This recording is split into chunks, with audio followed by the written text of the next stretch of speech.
बता दूं कि सहाबा ने चादर चढ़ाई थी रसूलुल्लाह के मजार पर, तो वरना यहाँ तो बुजुर्गों के मजार पे चादर चढ़ाने को भी कहा, ये भी गुम रही है। मैंने कहा अगर मुस्लिम की हदीस से बता दूं कि सहाबा ने, उठाइए ना मुस्लिम शरीफ, हदीस के अल्फाज है कतीफतुल हमरा, बुर्दा भी चादर को कहते हैं, कतीफा भी चादर को कहते हैं, बुर्दा सादी चादर को कहते हैं और कतीफा बेल बूटे वाली चादर को कहते हैं। सहाबा कहते हैं नबी के मजार पर बुर्दा नहीं चढ़ाई गई, नबी के मजार पर कतीफा चढ़ाई गई, यानी जिस चादर पर बेल बूटे बने थे हमारा सुर्ख रंग की चढ़ाई, सुर्ख रंग की चढ़ाई गई। हाँ, अब इसमें इख्तिलाफ हो गया कि चढ़ाई अंदर गई या चढ़ाई ऊपर गई।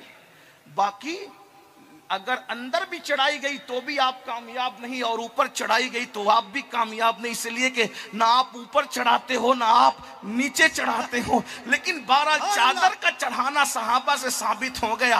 अब अपने अपने जौक की बात है, अगर ऊपर चढ़ाना हो तो ऊपर चढ़ा लो, नीचे चढ़ाना हो तो नीचे चढ़ा लो, मगर चिढ़ा मत करो। चढ़ाने की बात है, चिढ़ने की बात नहीं है। बस इतनी सी बात है। अगर नाश करते तो हम सित्ता से पर उसके किनारे पर उसको कतीफा कहते। चेक कीजिए लुगत, लुगत तो कोई मसलक की नहीं होती ना, लुगत तो बिन मसलक की होती। जैसे जैसे मस्दर मुजक्कर मुअन्नस नहीं होता, वैसे लुगत भी जो है, हाँ, वो किसी मसलक से उसका ताल्लुक नहीं होता। लेकिन बहरहाल बात है, लेकिन मेरी गुजारिश इतनी है, लोगों ने चादर चढ़ाने को भी बिदअत कह दिया, लोगों ने नबी का मिलाद मनाने को भी बिदअत कह दिया, ये भी जहन्नम में ले जाएगा। मैंने कहा अरे जहन्नम से बचाने की चीज है मिलाद। सुभान अल्लाह।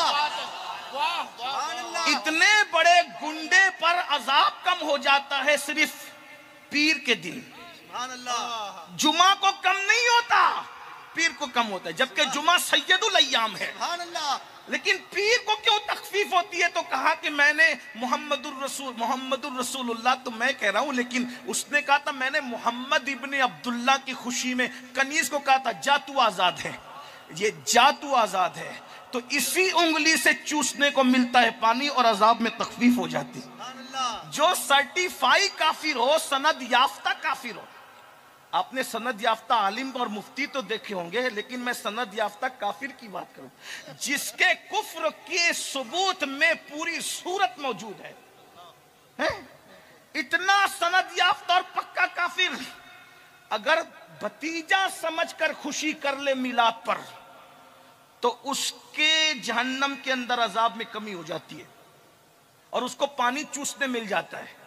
यार लोग कहते हैं कि ये तो ख्वाब की बात है। मैंने कहा ख्वाब की बात है तो सूरह यूसुफ कौन सी हकीकत की बात है? सुभान अल्लाह, सुभान अल्लाह, सुभान अल्लाह, सुभान अल्लाह, सुभान अल्लाह। अगर सूरह यूसुफ एक नबी के ख्वाब पर पूरी सूरत नाजिल होती है, अहसनुल क़सस, सुभान अल्लाह, पूरे कुरान में सिर्फ एक ही किस्से को अहसनुल क़सस कहा गया है और वो नबी का ख्वाब है।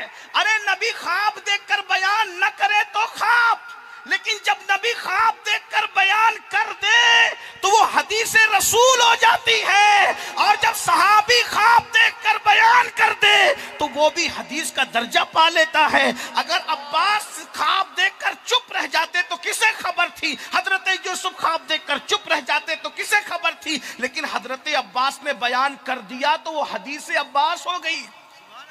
इस्तिलाह मुहद्दिस में ज्यादा से ज्यादा उसको असर अब्बास कहा जा सकता है ना। लेकिन बहरहाल हमारे यहाँ तो असर भी कहते हैं, फिर उसके बाद उसको हदीस मौकूफ भी हम कहते हैं मुहद्दिसीन की इस्तिलाह में। कुछ पढ़ा लिखा होता तो बात थी, लेकिन बस बातें करनी है। लेकिन जो पढ़ लिख लिए वो भी तजाहुल आरफाना से काम लेते हैं। ये कहीं इतने 100 साल से बनी हुई, 100 साल की इमारत है ये बिदअतों का शीश महल सिर्फ 100 साल का है या 150 साल का है, बस इससे ज्यादा का नहीं है। मिलाद खत्म करने की तहरीक 150 साल से उठी है और मिलाद मनाने का सिलसिला उस दिन से है जिस दिन से आमिना के लाल ने जमीन पे कदम रखा है। लेकिन बहरहाल मैं कोई ज्यादा छेड़छाड़ कर, मेरी आदत भी नहीं, वरना मैं कोई छेड़ भी नहीं रहा हूँ।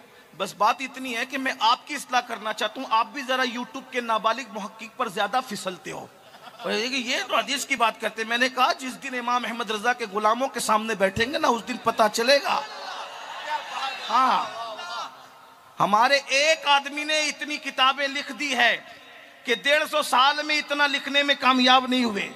और वो भी किताब ऐसी नहीं कि पंसारी को हल्दी का खड़ा मिला तो चूहे को हल्दी का खड़ा मिला तो पंसारी की दुकान खुल गई, ऐसा नहीं।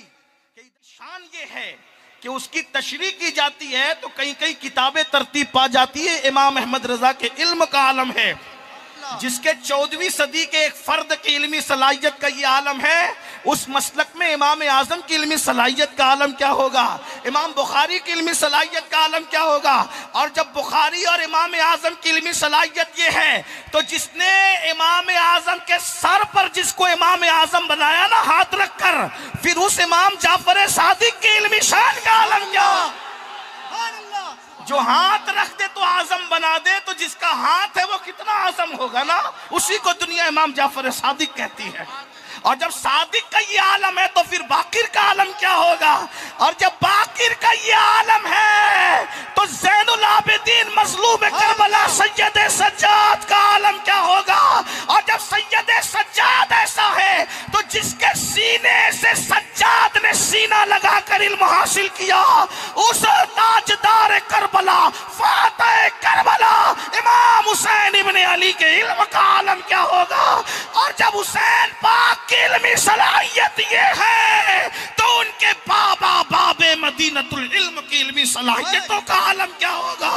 और जिसने बाबे मदीनतुल इल्म बनाया, फिर उस आलिमे माकाना व मा यकून के इल्म का आलम क्या होगा।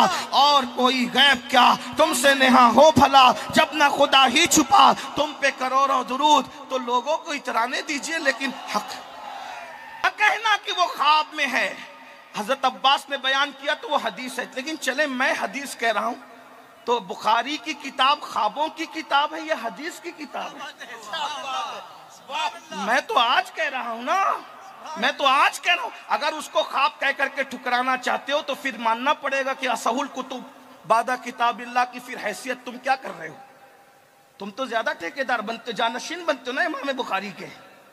अल्हम्दुलिल्लाह, लेकिन इतनी बात है, मैं आपसे भी कहना चाहता हूं, इमाम बुखारी ने हदीस की किताब लिखी है ना, तो हदीस की किताब में ख्वाब लिखा जाएगा कि हदीस लिखी। अपने जैसा समझाए बुखारी को, जिस मसलक में ख्वाबों की बारात हो ना। और वो भी कैसा गुलदस्ता है, मेरे नबी के लबों से झड़ने वाले फूलों का गुलदस्ता है। मेरा दिल तो चाहता है कि ये बुखारी मुस्लिम तिरमिजी इब्ने माजा जो गुलदस्ता सजाए, वो मेरे नबी के लबों से झड़ने वाले फूलों की बरकत है।